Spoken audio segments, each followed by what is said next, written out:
Alright, part 2. Yay. We're gonna do some measuring. Gotta do math. Or not math. It depends on what you're into. The six-sided book. Oops. Accidentally. Okay. There's only one piece of the book pictured. It's right here. Look at all that pictured. It shows the size of the book with a ruler next to it. Unfortunately, all I can see there is based on the ruling of the marks of the book is that I have one side that's about 6 inches, which is this one right here. So, unfortunately, it doesn't show the distance to the other side, so I'm going to have to I thought I was going to estimate. I went looking up the equation for if you have A side, how do you figure out the hypotenuse on the bottom? And I started guessing and moving things along, and I go, screw it. T-squared. Yes, you can figure it out with math, but I'd rather kind of see what it actually is because you can vary the hypotenuse and the B leg so much that you can figure it out, but it might not be accurate. So I measured here. I just happened to luck out. Then when I measured, because I know it's 6 inches by the ruler, look, this is actually 3 inches exactly in this graphic that I have. So I just went like this and measured here. And that is about 2 inches. So we're going a 6x4 size book. And that is only showing the top, so that's fine. So I altered this a little bit, so this is 6 wide with 4 height. And then I went in and measured again to see what the gap was here down the center of the book. You can kind of see where the edge is of the book. And then I measured, and right down the center, obviously it's 1.5 right there. But then if you bring it up a little bit by 1/4, you can see that's where the edge of the wood ends and the actual binding is. So that's what we're going to use for our measurements. So we need basically 4 panels of this 4x2 3/4, and 1, 2, 3 panels of 6x4. No, these are wrong. This is supposed to be 4. 4, 6, and then 2 3/4, 2 3/4. My math is so awesome, isn't it? Anyway, so what we have here is we have the birch wood, and these are actually supposed to be 6 inch by 12 inches and 1/8 thick. Trick about the wood: it is never the size it claims to be, especially if you're going to like Home Depot and Lowe's now. Because I bought this at Michael's, they know crafters don't actually speak woodworking tech, so we'll double check and see what the size is. Apparently that is 12 inches. And that is 6, but it's actually a hair under 6, so we're going to just go with it because actually I kind of already started working with the paper and got it cut while I was at Staples, and I'm just going to use the paper as close to the original size as I can without having to cut each individual piece into strips. But then we're going to sand it down later to make it all flush so it looks like a book, which I'll show you how to do in a future video, but it won't be in this one. So now that I know this is 6 wide, yay, I know how many pieces I can get in here. So I'm going to measure 4. Use your T-square. Now, I'll be honest, some of these woods might not be actually square. I'm going to go with the craft idea that it is, because again, the crafters obviously are a little more anal than the woodworkers. And so we're going to measure 4 over here on either side. Now you're saying, why didn't I just measure 4 over? Well, when I go to cut the wood, it's going to take some of it away, so it's not going to be a true 4 inches. So this way I only have to mark a couple times at the same time and then go cut. Now this section here technically says it should be under 4 inches. It's not going to be. And actually, yeah. Even though it looks like it's even, my anal retentiveness says that it's a little hair off. I can tell because when I do scribble work, and excuse me, I have to hold my nose. We're going to make sure that we'll use this extra piece later for these smaller sections. So I need 1, 2, 3. So I'm going to mark off another one.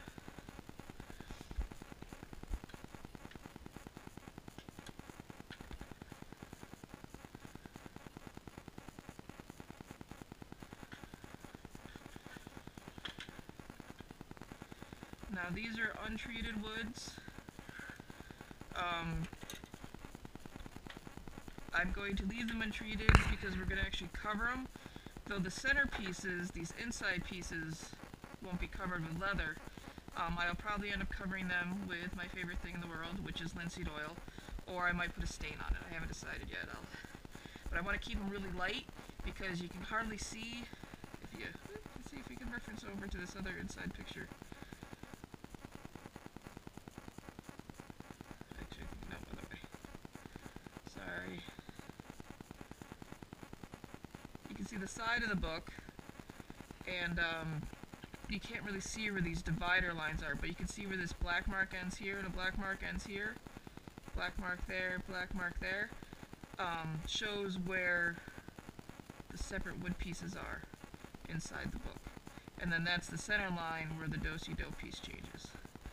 So, we're going to get working on cutting those, but now that we have these marked off, I'm going to dedicate these two pieces to the 6-way board, so that way when I need to cut the smaller sections I can, or if I need another centerpiece because my wood split when I use it on the cutter, that's fine. So, and I'm only using a pencil because you can sand it off later. Some people use big markers and cut it out later. This way I don't have to worry about dealing with that.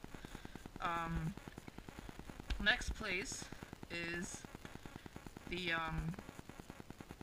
small size books. Now, some of these are kind of big. That's going to take up a whole double piece. Some of these are kind of small. What I'm going to do is, actually, I kind of already kind of cheated a little bit and saw how these are going to work out upstairs.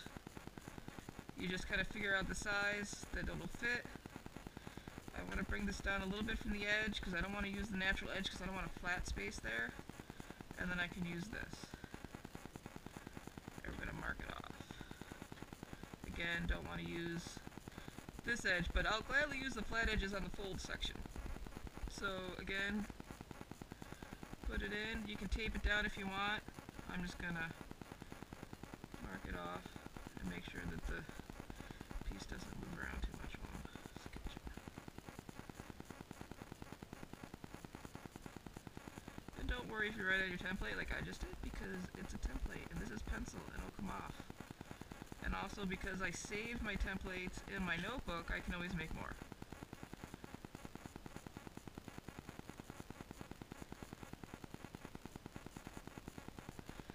Plus, just so you know, on this fleur-de-lis design, I'll talk about it later probably, there's only one real sharp area, which is going to be my hardest part because that might be where it's going to tear. But everything else kind of has a smooth edge to it, and it's the way it looked in the pictures that I had from other fleur-de-lis books that I found on the internet. So, and here we go, we're going to trace the big heart of love. Right there. Pull that too much? Yeah, I did. There we go. There we go. Do this. To know not to cut that piece. Alright, now what I did is I grabbed them, I happened to luck out. There's a little bit of space there, but these seem to be bending in the same direction. I don't have one. You can see where some of these kind of have this warping thing going on. I want two pieces that are going to flow together so when I go to bind them that they'll stick together in a book form instead of trying to fight each other and pull the paper apart. Paper is naturally going to pull apart as it ages because moisture causes the paper to get thick and it causes the book to fan. So we want to make sure when we start off that we make it as tight as possible, and when we go to make the book and hold it in the press later, it'll hopefully keep its shape a lot better in the long run. When I get ready to go cut these, I'm going to actually do a cut along here, and then I'll come back and do the thin cut around everything else. I'm going to try this on the machine later. If it's not going to work on the machine, I'll hand cut it with a handsaw, which will just be very exciting for both of us. Anyway, there's that set. And then now we're going to do, let's see what we got here. Oh look, I think I did these ahead of time where I marked them up where what two are similar. So we'll do that. Here's the Thor's hammer. Isn't it pretty? I'll be honest, this is more of a commission piece because I couldn't find it actually in existence, but I have a lot of Viking friends who wanted little bookies. And I go, well, you know, one of my dearest friends makes a mead and asks for a book, and I go, I need something that is very Viking based and will suit his taste palette and is unique, and he'll know it's his book all by itself. So there we go. So this first book will be for him, and if it works out well, I will offer it on my Etsy shop when I start getting stuff up on it. Yes, I have an Etsy shop. It does not have anything on it yet, so don't get too excited. Eventually it'll be called Q&A Bunny, like everything else I own. And we'll have some books and some Scribble stuff on it. Now this one, I can get a bunch of them on the board, which is kind of exciting. So I'm going to mark up a couple, so that way I'm not going to make a couple for this project, but I will make at least the templates and setup for them. So when I'm done, I can make more books. I notice the pencil didn't grab very much on this. There we go.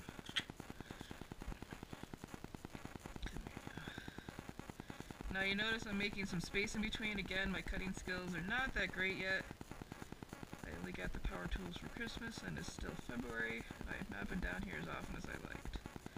I did make a Scribble stand with some plywood, and I think that came out really nice. It's a travel Scribble stand. So,